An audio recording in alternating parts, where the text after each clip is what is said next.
Everyone. நம்ம already 12th ஸ்டாண்டர்டோட அக்கௌண்ட்ஸில் ஒற்றை பதிவு முறை கணக்கீடுகள், அதாவது பாடம் 1ல் எடுத்துக்காட்டு 1 பார்த்துருக்கோம். ஓகே, ஸோ அதில் வந்து நமக்கு லாபமாக நட்டமான்னு சொல்லி கேட்டிருந்தோம். ஸோ அதோட ஆன்சரையும் ரிவீல் பண்ணிவிட்டு இன்றைக்கி எடுத்துக்காட்டு 2 பார்ப்போம். ஓகே, நீங்கள் யாரும் இன்னும் வந்து எடுத்துக்காட்டு 1 பார்க்கல அப்படின்னா அந்த வீடியோவோட லிங்க்கை நான் டிஸ்கிரிப்ஷனில் பேஸ்ட் பண்ணுறேன். நீங்கள் அதில் போய் செக் பண்ணிக்கோங்க. ஓகே, நம்ம எடுத்துக்காட்டு 1ல் என்ன பார்த்தோம் அப்படின்னா சம் பார்த்தோம். ஓகே, அதில் வந்து லாபமாக நட்டமான்றதை நான் ரிவீல் பண்ணல, உங்கள்கிட்ட தான் வந்து நான் கேட்டிருந்தேன். ஸோ ஆன்சர் பண்ணியிருக்கீங்க, வெரி குட். ஓகே, இப்போ நம்ம அது லாபமாக நட்டமான்னு பார்த்துட்டு அடுத்த சம்முக்கு போயிடலாம். ஓகே, ஸோ வந்திருக்க ஆன்சர் என்ன அப்படின்னு பார்த்தீங்கன்னா லாபம் தான். ஏன் அப்படின்னா இறுதி முதல் வந்து அதிகமாக இருக்குது, தொடக்க முதல் வந்து கம்மியாக இருக்குது. சரி கட்டப்பட்ட இறுதி முதலை விட தொடக்க முதல் கம்மியாக இருந்துச்சுன்னா வர்ற ஆன்சர் கண்டிப்பாக லாபமாக தான் இருக்கும்.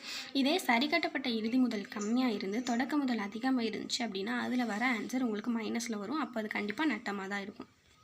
Okay, super. இப்போ நம்ம என்ன பண்ணலாம் அப்படின்னா எடுத்துக்காட்டு 2 பார்க்கலாம்.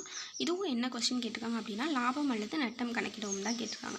இதுலேயே நமக்கு தேவையான எல்லா டீட்டெயில்ஸுமே கொடுத்துட்டாங்க. நமக்கு என்னென்ன டீட்டெயில்ஸ் தேவைப்படும் அப்படின்னா இறுதி முதல் தேவைப்படும், எடுப்புகள் தேவைப்படும், கூடுதல் முதல் தேவைப்படும், தொடக்க முதல் தேவைப்படும்.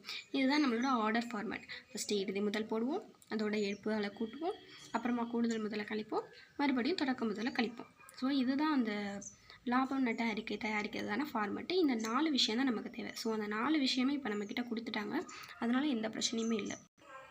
என்னடா அது இறுதி முதல் தொடக்க முதல் கொடுத்துட்டாங்கன்னு சொல்கிறாங்களே, எதுவுமே இல்லைன்னு சொல்லி பார்க்குறீங்களா?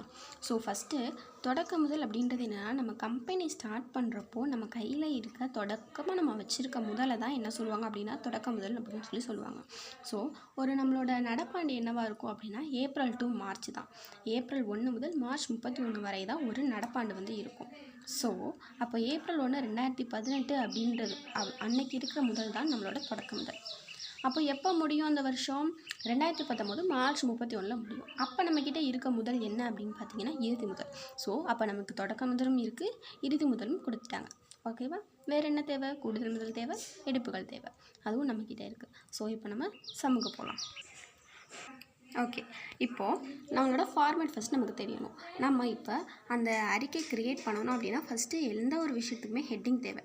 ஹெட்டிங் என்ன போடுவோம்? 2019 மார்ச் 31ஆம் நாளோடு முடிவடையும் ஆண்டுக்குரிய லாப நட்ட அறிக்கை. ஏன் நம்ம அப்படி போடுறோம்? ஏன்னா அன்னைக்கு தான் நம்ம வந்து க்ளோஸ் பண்ணுறோம் நம்மளோட பிஸ்னஸை. ஸோ அதனால் 2019 மார்ச் 31ஆம் நாளோட முடிவடையும் ஆண்டுக்குரிய லாப நட்ட அறிக்கை அப்படின்னு சொல்லிட்டு நம்ம வந்து க்ரியேட் பண்ணுவோம். ஓகே, ஹெட்டிங் போட்டாச்சு, நம்ம என்ன தயாரிக்கிறோன்றது இப்போ தெரிஞ்சிருச்சு. அடுத்து விவரம் தொகை. இதில் வந்து இந்த அறிக்கைக்கு 2 காலம் தான் போடுவோம், அதுக்கு மேலே எந்த காலமுமே வராது. அடுத்து ஃபார்மேட் என்ன அப்படின்னா ஃபஸ்ட்டு இறுதி முதல் எடுத்து எழுதிக்கணும். இறுதி முதல் நமக்கு எவ்வளோ கொடுத்துருக்காங்க அப்படின்னா 1,50,000 வந்து கொடுத்துருக்காங்க இறுதி முதல். ஓகே, அடுத்து என்ன பண்ணுவோம்? இறுதி முதல் போட்டாச்சு. அடுத்த ஸ்டெப் என்ன அப்படின்னா எடுப்புகளை கூட்டணும். ஸோ ப்ளஸ் சிம்பிள் போட்டிருக்கேன். ப்ளஸ் அப்படின்னா கூட்டுக அப்படின்னு அர்த்தம். ஸோ வந்து ஃபுல் ஃபார்மில் தான் எழுதணும். ஓகே, கூட்டுக. எடுப்புகள் எவ்வளோ கொடுத்துருக்காங்கன்னா 30,000 கொடுத்துருக்காங்க. ரெண்டையும் ஆட் பண்ணோன்னா 1,80,000 வரும். அடுத்து என்ன பண்ணணும்? ஆட் பண்ணியாச்சு, 2 ஸ்டெப் முடிஞ்சிச்சு. அடுத்து என்ன பண்ணணும் அப்படின்னா கூடுதல் முதலை கழிக்கணும். கூடுதல் முதல் எவ்வளோ இருக்குது? 25,000 இருக்குது.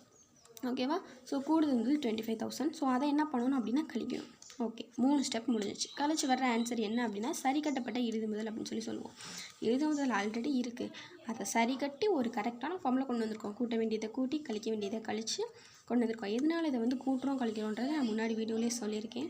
ஏன்னா நம்ம இறுதி கணக்குகள் தயாரிக்கும் போது தொடக்க முதலோட கூட்டுவோம். எதை? கூடுதல் முதலை.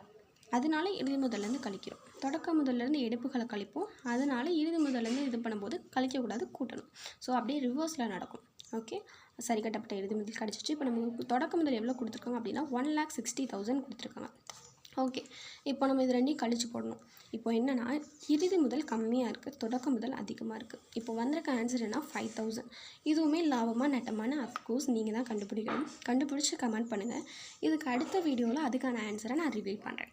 இந்த மாதிரி இன்னும் நிறைய வீடியோஸ் பார்க்கணும் அப்படின்னா நம்ம சேனலை சப்ஸ்கிரைப் பண்ணி வச்சுக்கோங்க. இன்னும் உங்களுக்கு வேறு என்னென்ன மாதிரி சம்ஸ்லாம் வேணும்னு சொல்கிறத கமெண்ட்டில் சொல்லுங்கள். எக்ஸசைஸ் சம் வேணும்னா சொல்லுங்கள், அதையும் நான் அப்லோட் பண்ணுறேன். தேங்க்யூ.